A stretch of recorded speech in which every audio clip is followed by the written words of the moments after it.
Salut la Bulls Nation, bienvenue sur French Bulls TV. J'aurais préféré faire une vidéo il y a déjà quelques jours, mais j'étais un petit peu pas mal malade, quasiment pas de voix, et en plus ça commençait à s'entendre dans la dernière vidéo, donc c'était pas terrible. Donc j'ai pris un peu mon mal en patience, ça va mieux maintenant, on peut discuter un peu plus facilement on va dire. Donc on va rattraper un petit peu le retard qui s'est accumulé depuis, parce qu'il y a eu 3 matchs sur lesquels on va revenir, et quelques petits axes de progression à droite à gauche que j'ai trouvé intéressants, donc on va revenir un petit peu sur tout ça, à commencer par Atlanta. Donc déjà, Atlanta, c'est le match qui signifie le retour de Zach LaVine, qui avait loupé les 3 matchs précédents. Et autant le dire tout de suite, j'adore ce que je vois de Zach LaVine depuis qu'il est revenu. Honnêtement, du scoring en pagaille, que ce soit au cercle avec des drives, en mid-range avec des fade-away, des post-up, à 3 points, catch and shoot ou en pull-up. Euh, il a été très très fort, mais il a aussi été, j'ai trouvé, très très collectif. Je l'ai vu faire de super passes, notamment le match au Madison Square Garden mercredi soir. On va revenir sur tout ça. Je l'ai vu aussi, voilà, impliqué en défense, pas toujours ultra décisif, mais au moins il faisait les efforts, il était là, il a donné quelques bons efforts, que ce soit face des fois à un contre un face à Donovan Mitchell, face aux Cavs lundi, ou Bronson par séquence mercredi aussi. Donc il a su rester devant les gars, faire des contests, voler quelques ballons, tout ça. Donc, même si c'était pas toujours ultra efficace, parce que ça reste pas un grand défenseur, au moins il s'y donnait un peu, il a fait les efforts pour ça, et c'est quelque chose qui se respecte. Et après, bon, bah voilà, il y aura toujours des mauvaises langues pour dire il en fait le plus possible pour se montrer au plus vite et favoriser un trade.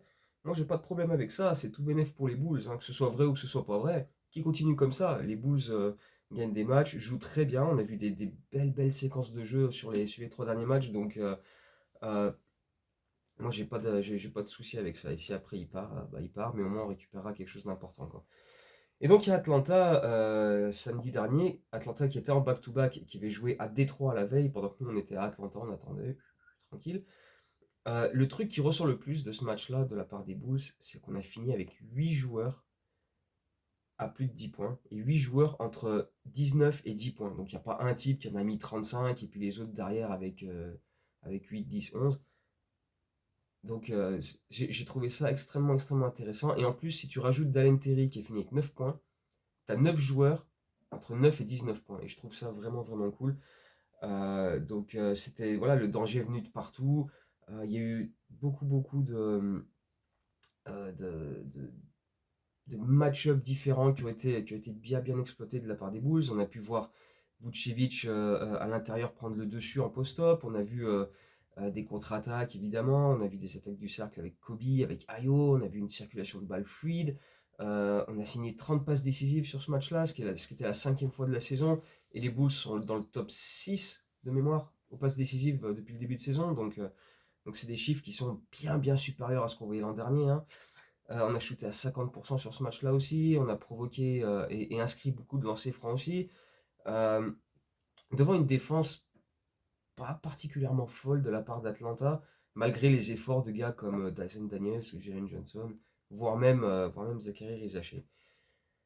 Mais on a beaucoup vu ça, ces bonnes séquences de jeu, etc. On les a beaucoup plus vues en deuxième mi-temps en fait. Parce que la première, on était un petit peu reparti sur les bases des matchs précédents où bah, tu démarres doucement, défensivement c'est misérable, tu laisses tout le monde passer, tu laisses les Hawks aller mettre des lay-ups tranquilles dans tous les sens. Trae Young, comme d'habitude, euh, pick and roll à 10 mètres du cercle et après il envoie des alley-oops et les mecs n'ont qu'à les rabattre dans le cercle.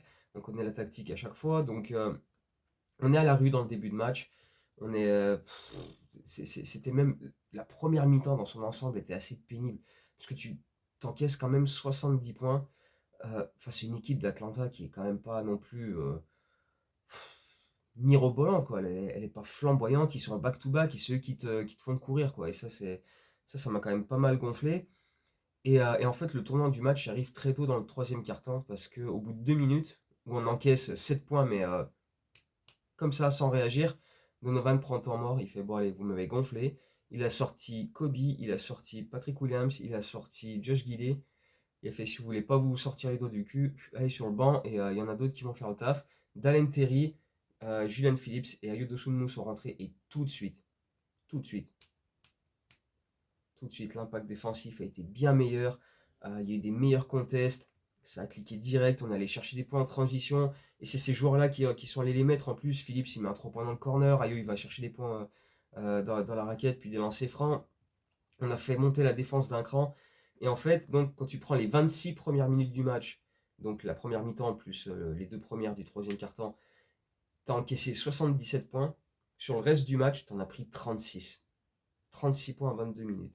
Et tu te dis, bah voilà, c'est quand même un truc sur lequel se baser, construire. Ce serait bien que on arrête de se retrouver avec des écarts ridicules à remonter à chaque fois. Parce que là, on s'est retrouvé à moins 18 quand Atlanta. Euh, moins 17 quand Atlanta a mis ses 7 points au début du troisième quart-temps.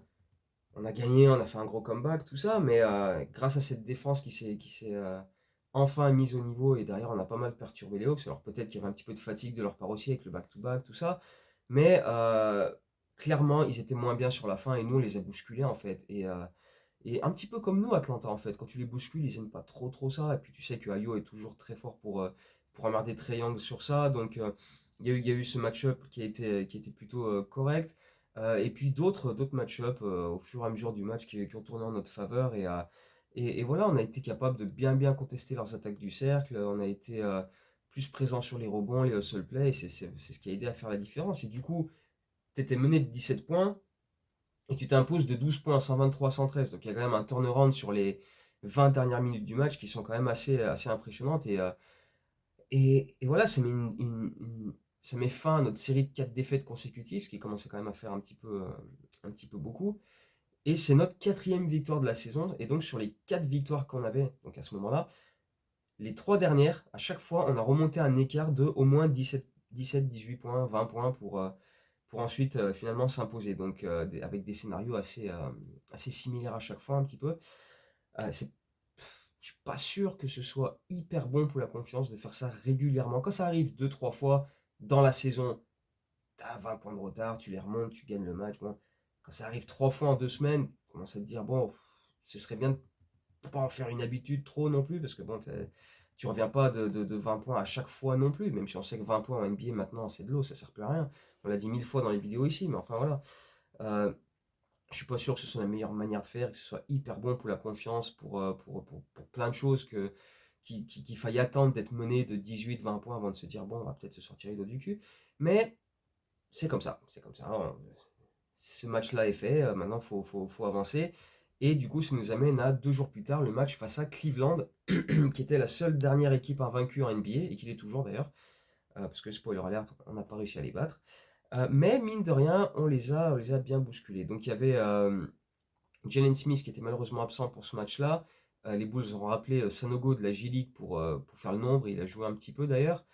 Sanogo donc la G-League a débuté vendredi dernier. Ils avaient disputé 2 matchs à ce moment-là. Il avait déjà réussi 2 gros double-double. Donc il a eu du temps de jeu, il était en forme, etc. Il a pu faire une entrée plutôt intéressante, j'ai trouvé, face aux Cavs. Mais bon, euh, voilà, courte défaite face à cette équipe de Cleveland, mais match kiffant et bonne résistance tout le long en fait. C'était serré quasiment tout le long, beaucoup de suspense, alors que bah t'as 4 victoires, 7 défaites. Tu sais que tu t'es vite largué dans les débuts de match. En face, t'as Cleveland qui a 11 victoires, 0 défaites, qui gagne ses matchs avec des écarts assez importants la plupart du temps. Tu te dis, c'est quand même assez déséquilibré. Et en fait, tout le match a été vraiment très serré. L'écart maximum, c'est les Cavs qui ont mené de 10 points à un moment donné. Nous, on a mené de 9 points. Et c'était les plus gros écarts pour chaque équipe. Donc, ça n'a jamais vraiment été ultra distancé. On a toujours été dans ce match-là. Et ça a donné un match agréable à suivre parce qu'on a fait plein de bons efforts. Parce que pour rester au contact avec les Cavs dans la première mi-temps et pas se retrouver à -20, il a fallu faire des gros efforts. Et défensivement, on a été là. On a gagné le premier quart-temps même, ce qui est rare. C'est anecdotique parce qu'on a gagné d'un point et on était mené d'un point à la pause. Donc voilà, pour dire que c'était serré. Mais voilà, c'était quand même quelque chose de vraiment intéressant à suivre. On a vu beaucoup d'efforts défensifs des deux côtés, malgré un scoring assez intéressant. Mais la plupart du temps, bah voilà, les attaques étaient juste meilleures, quoi. Mais il y avait des bons contests. Cleveland, en début de match, a rapidement fait des prises à deux sur nous. Mais on a été capable d'être patient, de laisser la possession se développer et trouver des des shoots ouverts, etc. Et notamment Josh Giddey qui est souvent laissé ouvert quand les prises à deux arrivent. Et il a mis 10 des 14 premiers points du match avec pas mal voilà, des attaques du cercle, avec des 3 points, etc. Il a bombardé d'un peu partout. Nous aussi, on a fait le taf en défense, j'ai trouvé. Il y avait des contests intéressants. On anticipe bien, on coupe les lignes de passe, on intercepte des ballons, on file en transition. Kobe White, notamment, va finir avec 4 interceptions sur ce match-là. On est présent au rebond, dans le défi physique, on répond. Donc, ouais, vraiment, vraiment une première mi-temps agréable. Et à part, voilà, Donovan Mitchell qui vraiment nous défonce parce qu'il est déjà à 22 points dans le milieu du deuxième quart-temps. Et là, tu as flashback du match où il en a mis 71 et tu fais oh putain, ça va pas recommencer. Mais non, ça va, on l'a limité à que 36 points au final. Mais voilà, on a quand même réussi à le freiner un petit peu, mais quand il est à 22 points au bout de 16-17 minutes, tu commences un petit peu à transpirer. Mais à part lui, voilà, à ce moment-là du match, il n'y a pas grand monde qui prend vraiment le match à son compte. Et c'est même les Bulls qui vont dans le troisième quart-temps prendre un peu l'ascendant. On va prendre ces fameux 9 points d'avance dans le troisième quart, on rentre des 3 points. Euh, Tout va bien, on déroule un super basket, on fait des bons efforts. Et puis, tout va changer. Avec deux faits majeurs qui vont être assez... Bon, le premier, bon, c'est les Cavs qui passent en défense de zone. Et là, on a mis pas mal de temps à s'adapter à ça, en fait. On a un peu perdu les pédales quand on a vu ça. On a voulu faire essayer d'accélérer, de foncer dans le tas. On a perdu des ballons connement, on a précipité des tirs. C'était un peu le bazar. On était un peu en panique. On a fait un peu n'importe quoi sur plusieurs minutes. Et puis l'autre fait majeur, c'est l'entrée du grandissime Talen Horton-Tucker, qui n'avait pas joué à Atlanta 2 jours avant, parce que depuis que Zach LaVine est revenu de blessure, on n'a plus vraiment besoin de lui, donc il reste sur le banc. Là, on mène de 9 points, et Billy Donovan le fait rentrer. Première action, il remonte la balle, il s'arrête, il arrête son dribble tête de raquette, et là il attend que quelqu'un vienne le tirer d'affaire, donc la possession est foirée, il y a une mauvaise passe, balle perdue, contre-attaque, il vient pour faire le contest et il concède un N1. Action suivante, il remonte la balle, il la perd, il revient faire le contest et il concède un deuxième N1. Il a joué 59 secondes, Talen Horton-Tucker. Billy Donovan a fait bon, allez, c'est bon, j'en ai assez vu, dégage de là. Et voilà, ballon perdu, 2 N1 concédés en 59 secondes. Merci pour les travaux, mon grand THT. C'était assez incroyable. Mais bref, voilà, c'est comme ça. Cleveland se relance à ce moment-là par sa défense et par cette séquence absolument abominable de THT. Et comme leur défense de zone continue de porter ses fruits, ils ne changent pas vraiment, hein. Il y a Zach LaVine dans le quatrième quart-temps qui se met à enchaîner quelques paniers en solo pour nous maintenir dans le match, mais après, on n'a plus vraiment d'autres solutions. Les autres mecs sont un petit peu refroidis ou prennent pas leurs responsabilités. Et du coup, c'est un peu Zach contre les Cavs et ça suffit pas, clairement. Donc Garland a un petit peu le dagger sur les dernières minutes, a le dernier mot sur ce match-là. Au final, tu passes pas loin, tu le perds 119-113. Euh, mais ouais, tu te dis qu'il y avait peut-être moyen de faire mieux parce que la prestation d'ensemble était vraiment intéressante. Mais du moment où les Cavs sont passés en zone, on a vraiment, vraiment galéré à s'adapter à ça et on a vraiment passé les 15 dernières minutes à peu près à, à pratiquer un basket un peu plus brouillon et on n'a pas su trouver vraiment les bonnes solutions. Il y a un autre facteur qui a fait la différence dans ce match-là, c'est le banc. Parce que tu as 3 joueurs des Cavs à 12 points, dont Caris Levert, etc. Et nous, notre banc, en tout, ils ont mis 16 points. Avec Ayo, Sanogo qui en a mis 2, Terry, enfin je sais plus exactement, mais bref, on a mis 16 points en tout. Et eux, ils ont 3 joueurs à 12 points. Donc tout de suite, ça aide à faire la différence. Il faut dire qu'ils ont des joueurs beaucoup plus expérimentés, donc ça aide aussi. Et Caris Levert est tout simplement le joueur avec le meilleur plus-minus de toute la NBA. Alors qu'il est remplaçant, ce qui est quand même assez extraordinaire. Mais voilà, il a été un des facteurs importants dans cette victoire des Cavs qui continue et qui à ce moment-là sont donc à 12-0 dans leur début de saison. Tout simplement parfait, quoi. Donc on n'est pas passé loin de les battre, mais on était un petit peu trop court et ils nous ont eu à l'expérience sur la fin, quoi. À signaler parmi les perfs individuels, je suis le premier à lui taper dessus quand il fait de la merde, donc faut en parler quand il fait des trucs pas mal. J'ai aimé le match de Patrick Williams. Alors, gros match, peut-être pas s'emballer non plus. 13 points, 10 rebonds, alors là dans les chiffres, c'est pas foufou. C'est un double-double. C'est son 6e double-double de la... Non, pas de la saison. De la... Non, pas de l'année. Non, de sa carrière. 225 matchs. La grande majorité en tant que titulaire. 2,6 m. 6 double-double en carrière. Bon, ma foi. Donc il a autant de double-double qu'on a de bannières de champion. C'est assez intéressant comme stat. J'ai trouvé ça assez flippant. Mais bon, mais bref. Il a fait un bon match. Et le match d'après a été encore meilleur. Donc voilà, je vais en reparler aussi. Je vais pas le tailler après ce match-là. Je vais laisser ça à Billy Donovan qui s'est pas privé après le match d'Enix. Avec une petite blague sympa, sympa après le match. Mais on va en reparler. Donc on arrive sur ce match à New York mercredi soir. Et là, pareil, tu vas au Madison Square Garden. Et là encore, quel match de dingue on a vu. Du bon niveau de jeu pratiquement tout le long, du suspense jusqu'au bout. On a tout eu, des comebacks, etc. Mais vraiment, vraiment, on a bien, bien joué. Et sur les derniers matchs, c'est une vraie constante où on est vraiment en termes de niveau de jeu sur quelque chose de vraiment sympa à regarder, vraiment sympa à observer. Il y a eu des matchs en début de saison où, genre, je crois que j'avais dit après Utah, ou Memphis, même si on avait gagné ce match-là, qu'on avait fait le comeback, je trouvais ça ridicule. Là, il y a déjà plus d'efforts défensifs à la base, il y a déjà un peu plus tu vois, donc c'est quand même déjà plus agréable à suivre. Et puis on a fait un scénario un petit peu inverse de nos victoires précédentes, c'est-à-dire que cette fois, c'est nous qui avons pris les 20 points d'avance. On a même pris 22 points d'avance, qui était notre plus large avance depuis le début de saison. Et on l'a perdu, et on s'est fait peur jusqu'au bout, mais c'est passé quand même, et donc voilà, on va prendre quoi qu'il arrive. Mais pour se construire 20 points d'avance au Madison Square Garden, et même 22 points d'avance, il faut sortir une grosse perf au départ. Et c'est vraiment ce que les Bulls ont fait. Il y avait une vraie opposition de style entre des Bulls qui sont le premier de la ligue au pace, donc qui vont vraiment à fond, à fond, à fond, et les Knicks qui sont bons derniers de la ligue à ce niveau-là, qui jouent au ralenti comme pas possible. Et clairement, les Bulls ont su mettre à profit cet avantage-là de vitesse pour aller chercher des paniers faciles près du cercle. On a multiplié les extra passes, on a trouvé des excellents, excellents tirs. Zach LaVine, il m'a halluciné dans ce début de match.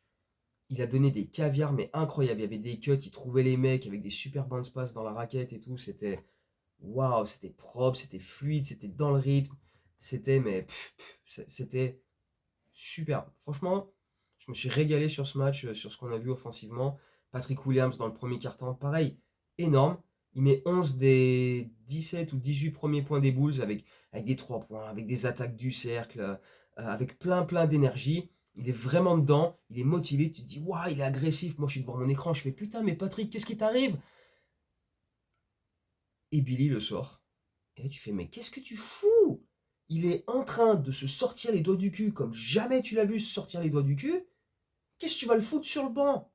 Attends un peu, laisse-le jouer encore 2 3 minutes, laisse-le continuer. Ça va, il n'est pas crevé.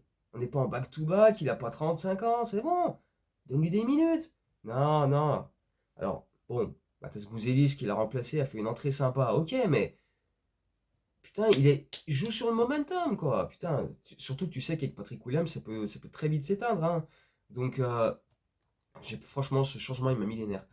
Euh, Heureusement, derrière, on a continué à très très bien jouer. Comme je disais, Matas a fait une entrée intéressante. Terry aussi a fait une entrée intéressante.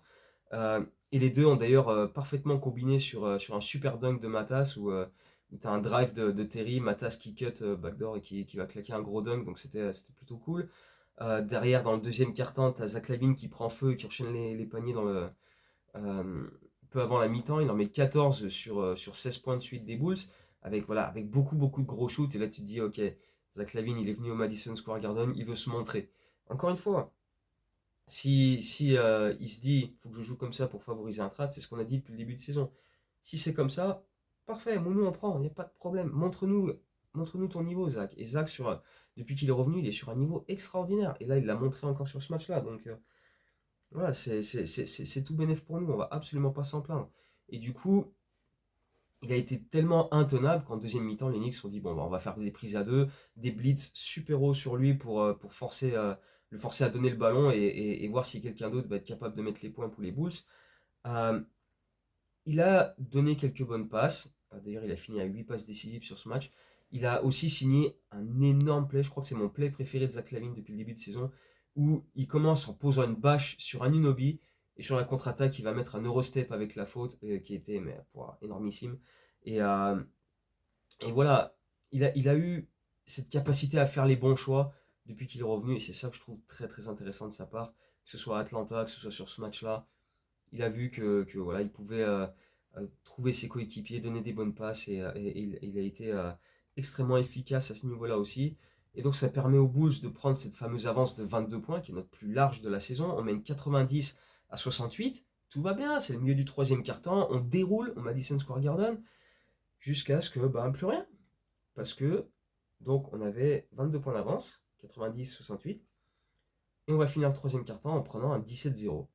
Et pendant ce 17-0 des Knicks, où Karl Anthony Towns commence à bien se chauffer en rentrant des 3 points dans tous les sens, où on se fait un petit peu taper dans les hustle play, on perd des ballons un peu à la con, pendant que Zach LaVine est sur le banc d'ailleurs, Vucevic est sur le banc aussi. Donc pendant cette période-là, qui dure à peu près 4 minutes, 4-5 minutes, Vuce est sur le banc parce qu'il a 4 fautes, Zach LaVine est sur le banc parce qu'il est au repos, Billy Donovan prend 2 temps morts, mais garde le même 5 sur le parquet avec du Matas Bouzelis, qui est dépassé par tout ce qui se passe, Terry qui peut pas faire grand chose, Jalen Smith qui revenait après avoir loupé le match contre Cleveland et qui a passé une sale soirée, qui était vraiment en difficulté sur ce match-là. Et puis, et le seul vraiment capable de scorer un peu dans le 5 qui était sur le parquet, c'était Kobe. Et il n'a pas forcément vécu une super soirée au shoot. Je crois qu'il a fini à, je sais plus, 6 sur 16 ou un truc. Enfin, j'ai plus les stats en tête, mais il n'a pas fait un gros match au shoot. Et à ce moment-là, d'ailleurs, du match, il n'était pas particulièrement inspiré. Et on se met à perdre des ballons, on se précipite. Dès que les Knicks mettent un panier, on veut essayer de vite aller de l'autre côté, mais on n'y arrive pas, on fait des mauvaises passes. Il y a des choix précipités. C'est la panique à bord. Du coup, les Knicks, euh, au début, assez tôt dans le quatrième quart-temps, finissent par passer devant. Et puis on a passé toutes les minutes suivantes à échanger des paniers pratiquement. Et à échanger l'avantage au score. Oh, les Knicks passent devant. Boum, panier des Bulls qui repasse devant. Oh, panier des Knicks qui repasse devant. Oh, panier des Bulls qui repasse devant.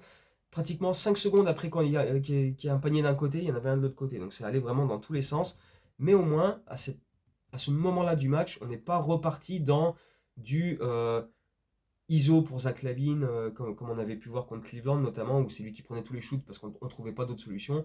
Là, on avait quand même réussi à retrouver un peu des possessions fluides, à trouver des shoots assez ouverts, des drives au cercle, des lancers francs, etc. Donc, on n'est pas totalement parti en vrille. C'est juste que défensivement, il n'y a plus rien. Des deux côtés, les mecs, ils ont dit, bon, la défense, on verra ça une autre fois, hein. Là, c'est porte ouverte et vas-y, hein, c'est au plus rapide qui met le lay-up qui s'impose, quoi. Donc, ça a été serré jusqu'au bout. Et puis arrive ces dernières 40 secondes à peu près qui sont assez irréelles. Donc il y a 121 partout. Jalen Brunson drive devant Patrick Williams qui défend comme il peut, qui fait un contest plutôt correct. Mais Brunson marque main gauche en layup près du cercle et donc il y a plus 2 pour les Knicks. Remise en jeu de l'autre côté pour les Bulls. Il reste à peu près 5-6 secondes. Évidemment, Zach LaVine est ciblé, il y a 2 mecs autour de lui. Josh Giddey trouve Kobe White qui va, qui va s'élever, mettre les jambes en l'air pour faire style qu'il y a faute. Josh Hart ne le touche pas. En vrai, il n'y a pas faute.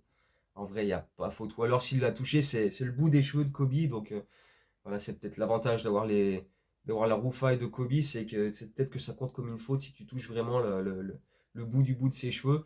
Mais toujours est-il que les arbitres ont donné 3 lancers francs à Kobe White à ce moment-là.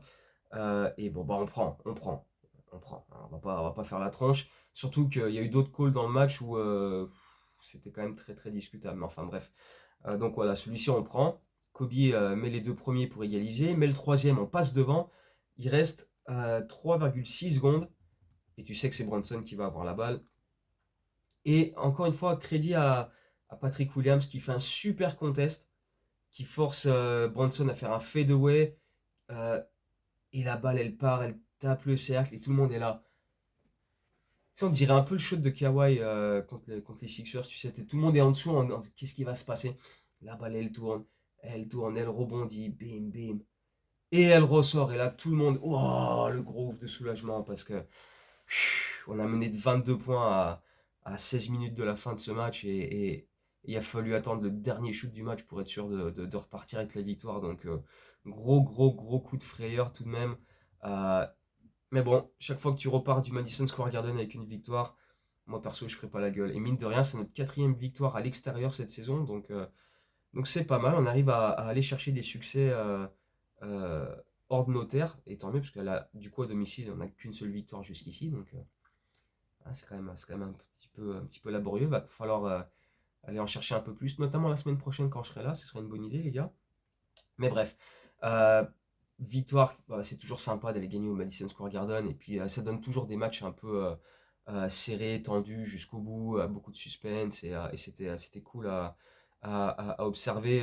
Zach LaVine et Kat Anthony Towns qui sont tellement potes, qui arrêtaient pas de se brancher tout le long du match, c'était sympa comme duel à distance à voir aussi.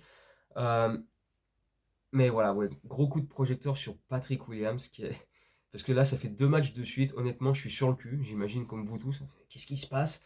Qui a fait 2 matchs de belle qualité. Pas seulement au niveau des chiffres, parce que là, sur le match, il fait 18 points.